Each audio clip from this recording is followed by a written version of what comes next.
بسم الله خير الأسماء بسم الله الذي لا يضر مع اسمه بسم الله الذي لا يضر مع اسمه شيء في الأرض ولا في السماء وهو السميع العليم. بسم الله وبحمده. Saudara-saudaraku, wabil khusus tulab dan talibat Ma'had Darul Quran wal Hadits Al-Majidiyah Syafi'iyah Nahdlatul Watan Pancor, anak-anakku para santri-santriwati, wabil khusus siswa dan siswi Pondok Pesantren Ridhal Walidain Nahdlatul Watan Batu Bangka Jenggi. Singkatnya, seluruh penonton, seluruh pemirsa dimanapun Anda dan keluarga Anda berada, saya berharap Anda semua saat ini sedang berada di rumah masing-masing. Jangan dulu berkeluyuran. Mudah-mudahan Allah jauhkan kita dari COVID-19, penyakit virus corona. Assalamualaikum warahmatullahi wabarakatuh. Saya berdoa mudah-mudahan keselamatan selalu menyertai kita dan keluarga kita semua. Amin ya rabbal alamin. Alhamdulillah wassalatu wassalamu ala Rasulillah Sayyidina Muhammadin wa ala alihi wa sahbihi wa man walah. Amma ba'd.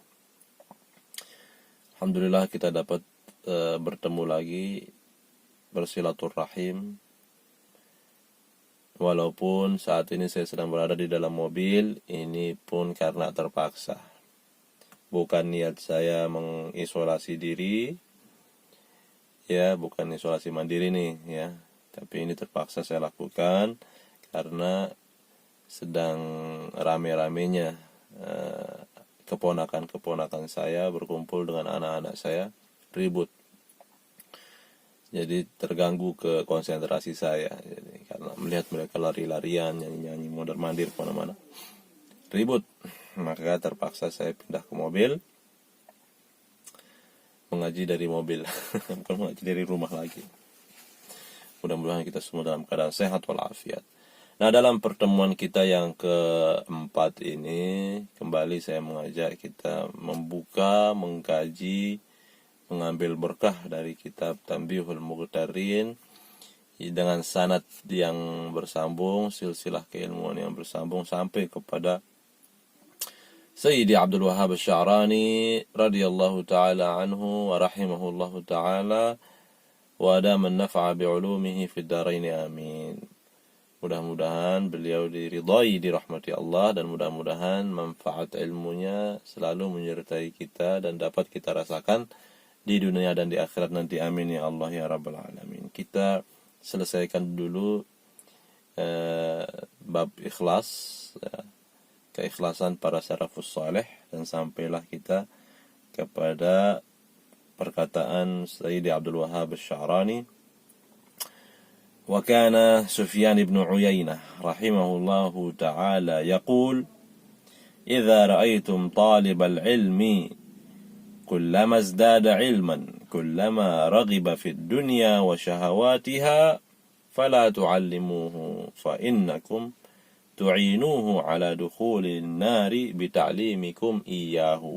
Sayyidina Sufyan ibn Uyainah rahimahullah, beliau berpesan khusus kepada para asatiz, para dosen, para guru, para tenaga pendidik.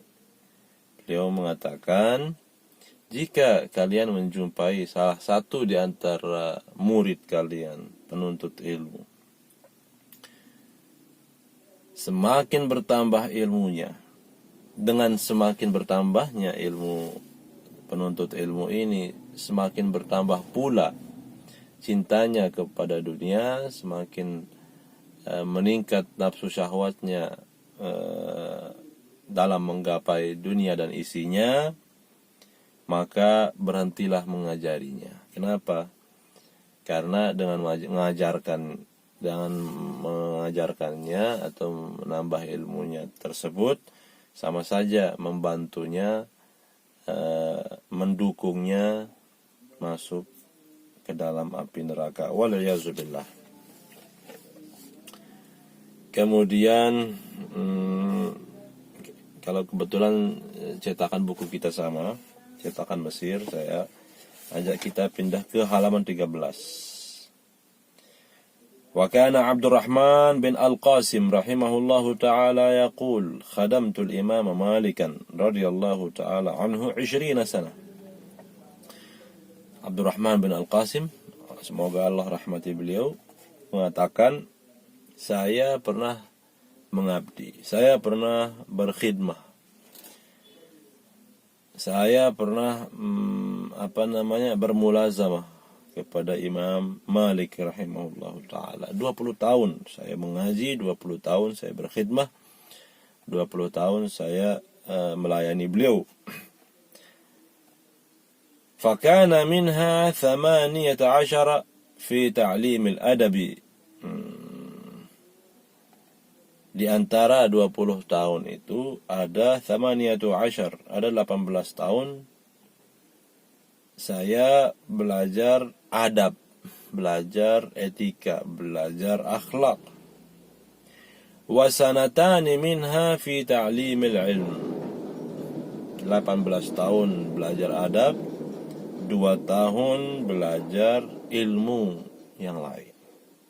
Ilmu fikih, ilmu hadis, ilmu balaghah dan sebagainya. Jadi 20 tahun saya mengabdi, melayani Imam Malik. Di antara 20 tahun itu ada 18 tahun khusus belajar adab, belajar akhlak, belajar etika, bagaimana supaya terjaga sikap sopan santun saya kepada guru saya, kepada orang tua saya, kepada Allah Subhanahu wa taala, pada sesama manusia.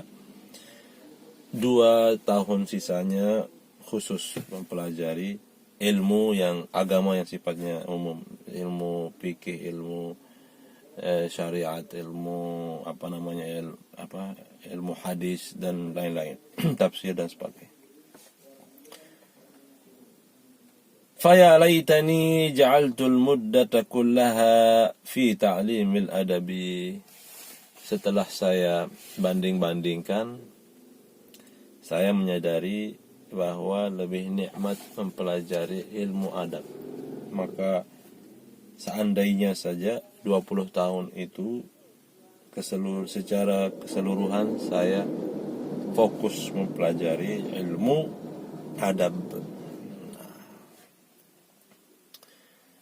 Karena ungkapan ini menunjukkan apa? Menunjukkan bahwa keikhlasan itu adalah bagian daripada bentuk kita menjaga adab di hadapan Allah Subhanahu wa taala. Wa kana al-Imam Asy-Syafi'i radhiyallahu anhu yaqul qala li al-Imam Malik radhiyallahu anhu ya Muhammad ij'al 'amalaka daqiqan wa 'ilmaka milhan. Sayyidi al-Imam Asy-Syafi'i rahimahullahu ta'ala bercerita bahwa guru beliau, yaitu Imam Malik, pendiri mazhab Maliki, pernah berpesan, wahai Muhammad, jadikanlah ilmumu itu seperti garam dan amalan atau mengamalkan ilmu itu seperti tepung. Ya, kita kalau bikin adonan lebih banyak tepungnya atau garamnya, ya lebih banyak tepungnya lah daripada garamnya. Kalau lebih banyak garamnya maka sia-sialah itu, nggak dimakan juga. Nah, jadi maksud daripada Imam Malik adalah, tolong wahai muridku Imam Asy-Syafi'i, lebih sedikit ilmu, lebih banyak amalan, itu lebih baik daripada ilmu banyak tapi tidak diamalkan atau sedikit mengamalkan. Karena ciri-ciri ikhlas itu adalah salah satunya kita punya ilmu dan kita mengamalkannya. Kemudian wa kana al-Imam Asy-Syafi'i radhiyallahu anhu yaqul Yanbaghi lil 'alimi an yakuna lahu khabi'atun min 'amalin salihin fima bainahu wa bainallahi ta'ala. Imam Syafi'i pernah berkata, hendaknya seseorang yang alim itu memiliki simpanan amal yang soleh. Khabi'ah itu artinya Khabi'ah itu apa kita terjemahkan ya? Satu gudang atau satu berangkas yang tersembunyi yang tidak diketahui oleh siapapun. Jadi dia harus, seorang alim itu harus memiliki simpanan amalan yang soleh yang tidak diketahui kecuali dirinya dan Allah Subhanahu wa ta'ala. Hatta keluarganya pun kalau bisa jangan sampai mereka tahu. Fa inna kullama zahara lin-nasi min ilmin aw amalin qalilun naf'i fil akhirah. Imam Syafi'i mengatakan, karena setiap ilmu yang kita miliki, amalan yang sudah kita kerjakan, yang nampak dan diketahui oleh banyak orang, itu sangat sedikit manfaatnya nanti pada hari akhirat.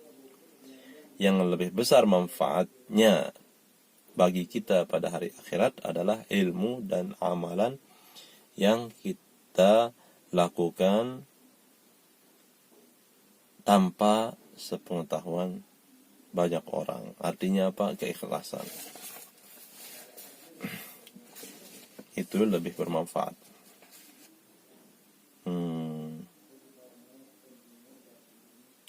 Waqad ru'iya al-Imam Abu Hanifah radhiyallahu anhu ba'da mautihi. Imam Abu Hanifah An-Nu'man, pendiri mazhab Hanafi, semoga Allah meridhai beliau, pernah ada seseorang bermimpi berjumpa dengan beliau setelah beliau meninggal dunia nih ceritanya.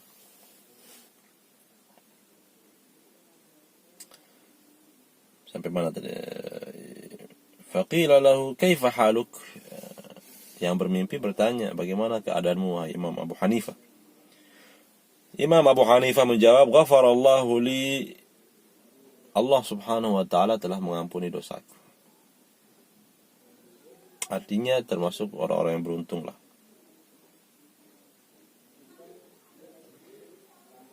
Qila lahu bil ilm, apakah engkau diampuni berkat ilmu yang banyak yang engkau miliki itu? Faqala hayhat, mana bisa, enggak mungkin. Inna lil ilmi syurutan wa afat qalla man yanju minha. Jangan kira yang namanya ilmu itu memiliki syarat-syarat, memiliki godaan-godaan, cobaan-cobaan, rintangan-rintangan yang sangat langka. Orang yang selamat daripada rintangan-rintangan tersebut. Artinya apa?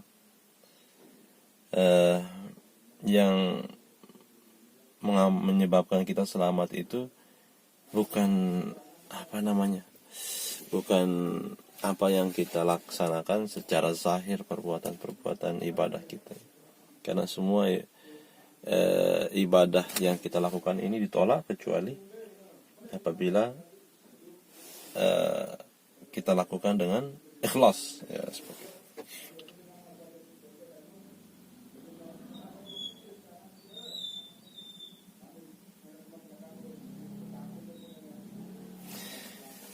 Ini juga menarik ini. Wara'a ba'duhum Aba Sahlin As-Sa'luki ba'da mautihi rahimahullah. Ada seseorang bermimpi bertemu dengan Abu Sahl As-Sa'luki setelah beliau meninggal dunia. Wah, ini pelajaran penting yang bisa kita ambil juga, bahwa orang-orang yang sudah meninggal dunia masih bisa berkomunikasi dengan kita lewat mimpi. Kita masih bisa belajar dari mereka, masih bisa mendapatkan ilmu yang bermanfaat dari mereka. Jadi seseorang bermimpi bertemu dengan Abu Sahal As-Sa'luki, kemudian bertanya kepada beliau, "Madza sana'a ilmuka?" Ilmu yang kamu miliki selama ini yang banyak itu loh. Apa yang engkau dapatkan dari ilmu-ilmu itu? Maka beliau mengatakan, "Ma kana min daqa'iqil ulumi wajadtuhu haba'an manthura. Illa ba'd masailin sa'alani 'anha al-'awam." Ilmu-ilmu yang tinggi-tinggi, ilmu-ilmu yang hebat, ya, teori-teori yang saya kuasai itu menjadi habaan manthura. Artinya seolah-olah sia-sia itu. Kecuali beberapa ilmu yang saya sampaikan sebagai jawaban atas permintaan atau pertanyaan orang awam kepada saya. Ya, bukan pengajian-pengajian saya yang menyelamatkan saya, tapi jawaban saya atas pertanyaan beberapa orang yang membutuhkannya, yang konsultasi kepada saya, itu yang menyelamatkan saya. Masya Allah. Nah, inilah beberapa gambaran kandungan bab keikhlasan para salafus salih. Banyak sih, tapi saya pilihkan beberapa muqtatafat saja, beberapa ungkapan atau beberapa hikmah pilihan yang saya bacakan. Pindahlah kita kepada akhlak salafus salih yang kelima. Ya, semoga masih ada waktu.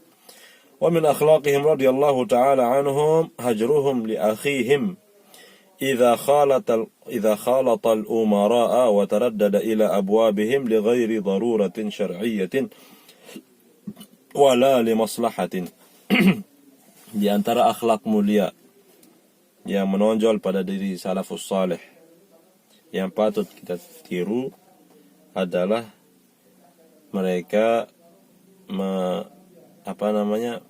menjauhi siapapun yang suka berbaur sama para pejabat, para umara. Mereka selalu menjaga jarak dengan orang yang taraddada ila abwabihim li ghairi darurah, yang suka mengunjungi para penguasa tanpa alasan yang syar'i. Ya, karena memang bukan sekarang aja, memang dari dulu yang namanya penguasa itu banyak sekali orang-orang, banyak sekali penjilat, banyak sekali orang-orang yang cari muka, banyak sekali orang-orang yang suka suka cari perhatian, cari posisi dan lain-lain. Itu sudah ada sejak dulu. Nah, orang-orang seperti itu dihindari oleh para salafus salih.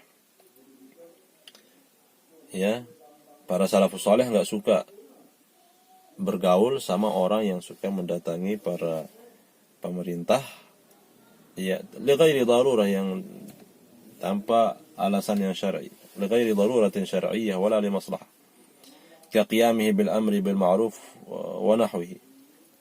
Artinya apa? Kalau orang yang mengunjungi para penguasa dengan niat amar ma'ruf nahi munkar, ya nggak apa-apa gitu.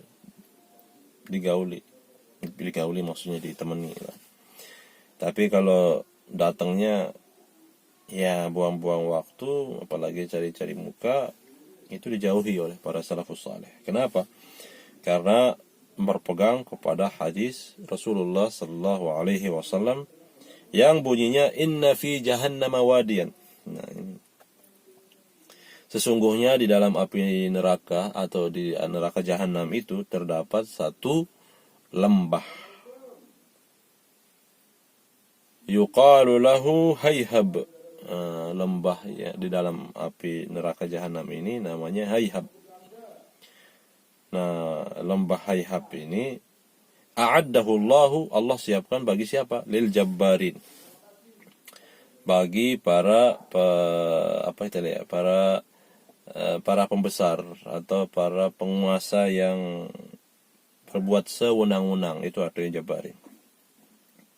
Jadi Allah siapkan neraka, di api neraka jahanam itu ada satu lembah yang mengerikan, yang dikhususkan namanya hayhab, dikhususkan bagi para penguasa yang suka berbuat sewenang-wenang, semau-maunya. Maksudnya di sini yang zalim pada rakyat. Walil qurra'il mudahinin alladzina yadkhuluna ala umara'il jur. Lembah tersebut juga disiapkan bagi siapa? Lil qurra'il mudahinin. Siapa qurra'il mudahinin? Alladzina yadkhuluna ala umara'il jur. Siapa maksudnya mereka? Jadi lembah ini disiapkan untuk para penguasa yang zalim, penguasa yang berbuat sewenang-wenang. Yang kedua, neraka itu lembah hayhab itu Allah siapkan bagi para penjilat, para pencari muka. Nah, karena yang namanya mudahinin atau mudahanah itu artinya gimana ya mendefinisikannya. Contohnya, kalau Anda melihat satu kemungkaran dan Anda bisa memperbaikinya, mampu merubahnya, tetapi Anda tidak lakukan, nah itu artinya mudahanah. Berarti Anda termasuk mudahinin. Entah alasannya karena menghormati jabatan orang itu, atau karena kurang perhatian atau kurang menghormati agama. Jadi karena ada hadis Rasulullah sallallahu alaihi wasallam menegaskan bahwa di neraka jahanam itu terdapat lembah bernama hayhab yang Allah siapkan bagi para penguasa yang zalim dan para penjilat, para pencari muka, maka wajar apabila para salafus saleh menjaga jarak atau menghindari bergaul bersama orang-orang yang dekat, yang suka keluar masuk kantor DPR atau istana dan sebagainya.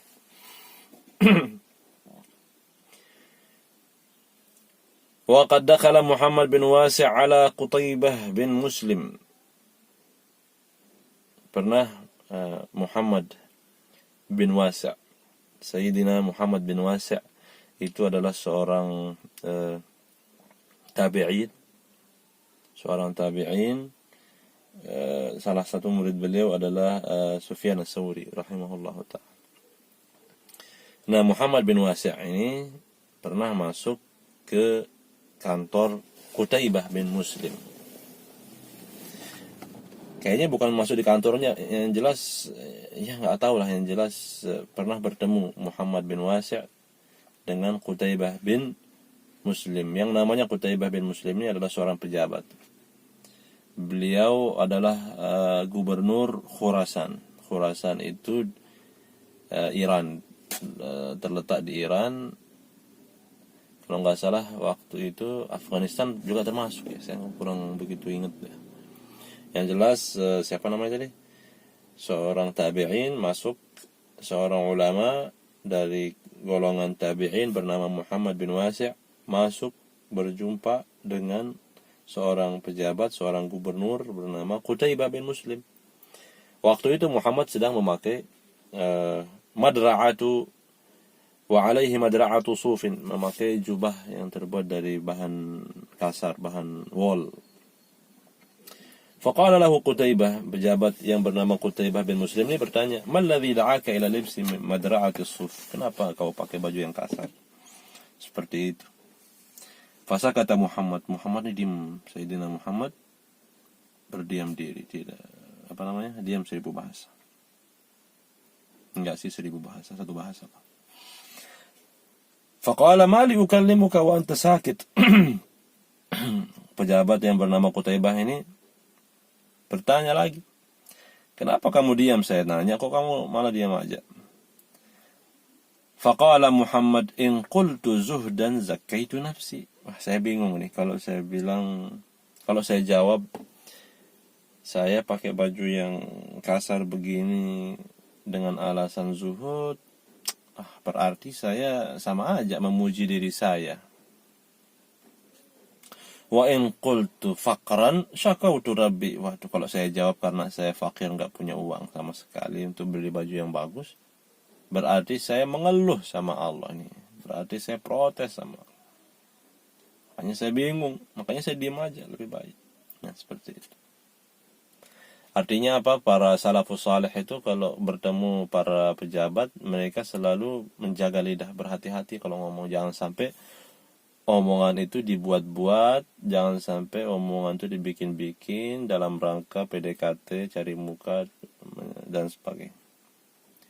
Wa qad jaa Muhammad bin Ibrahim wali Makkah yusallimu ala Sufyan ats-Tsauri fil mataf. Nah, ada seorang pejabat, seorang wali Mekah, artinya penguasa Mekah. Nah, kalau bahasa kita ya, kepala desa Mekah lah. Namanya Muhammad bin Ibrahim. Kebetulan di saat tawaf melihat Sayyidina Sufyan ats-Tsauri. Ya, disalami, ditegur, sapalah. Faqala madza turidu bis salam? Sufyan ats-Tsauri bertanya, apa tujuanmu menyapa saya, menyalami saya? In kunta turidu an a'lama annaka tatuf, idhhab faqad alimtu. Kalau tujuan engkau bersalaman menegur saya supaya saya tahu kalau Anda itu melakukan ibadah tawaf, pergi sana.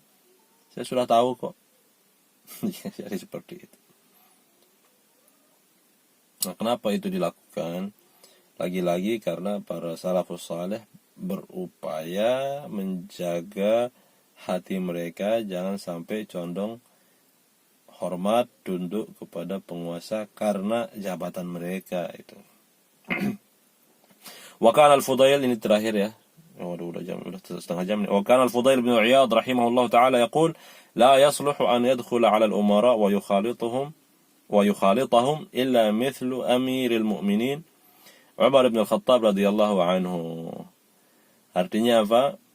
Imam Al-Fudail bin Iyad mengatakan sebenarnya nggak cocok, nggak benar, tidak sah sembarangan orang menjumpai para pejabat itu. Kenapa? Bukan kenapa. Kecuali seperti Amirul Mukminin Umar bin Khattab radhiyallahu anhu.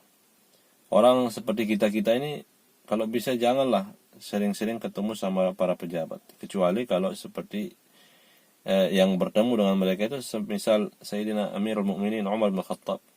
Kenapa? Amma amthaluna fala yasihhu lahu ad-dukhul li'ajzihi 'an muwajahatihim bin-nushi wal-inkari 'alayhim fima yarahu minhum min az-zulmi wal-jur. Karena kita enggak seperti Sayyidina Umar. Sayyidina Umar kalau ketemu sama para pejabat, kalau ada yang kurang pas, kalau ada yang menyimpang, pasti langsung ditegur, pasti langsung diomel, pasti langsung diperbaiki oleh Sayyidina Umar. Kalau model-model kita ketemu para pejabat, ya, dikhawatirkan mudahanah yang tadi itu. Kita melihat ada kemungkaran, kita jadi diam. Kita melihat ada sesuatu yang menyimpang, kita nggak berani ngomong. Kenapa? Karena lebih menghormati jabatan dunia itu. Nah, jadi seperti itu. Semoga ada manfaatnya.